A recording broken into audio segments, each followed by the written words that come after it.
Now, as Uganda joins the rest of the world to celebrate the International Refugees Day, the United Nations High Commission for Refugees, UNHCR, has appealed to the Ugandan government to facilitate a process in which refugees can be easily adopted in host communities.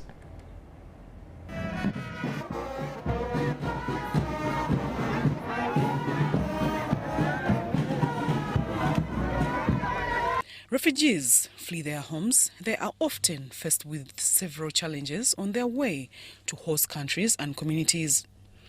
It is from this backdrop that the Office of the Prime Minister, together with the UN High Commission for Refugees and the Norwegian Refugee Council, gathered urban refugees in Kampala to discuss ways on how to address some of the challenges they face in the host communities.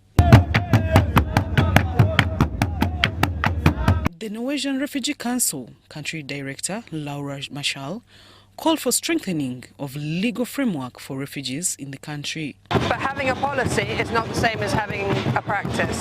And so really what we're asking is for, first of all, refugees from urban areas outside Kampala to be included within the legal framework for refugees here.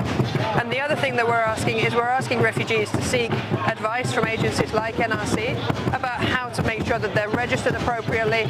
According to the UNHCR resident representative Matthew Crenstill, urban refugees population has hit 141,000, hence the need to link up urban refugees to prospective employers.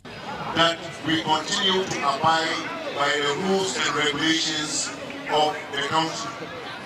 You know, in your own countries, there are so many factors, so many reasons that provoke your flight from your own countries to Uganda. So, in recognition of the gesture of the Ugandan government, I think the only payback we can make is to respect the rules and regulations of the country.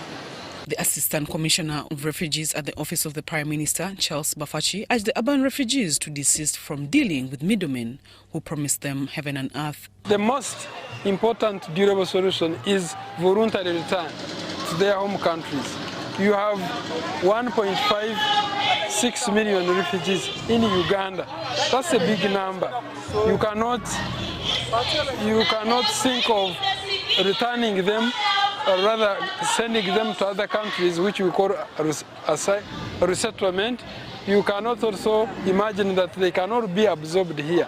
We hope that countries of origin, especially South Sudan and Congo, who have given us the biggest number of refugees, stabilize so that they can go home.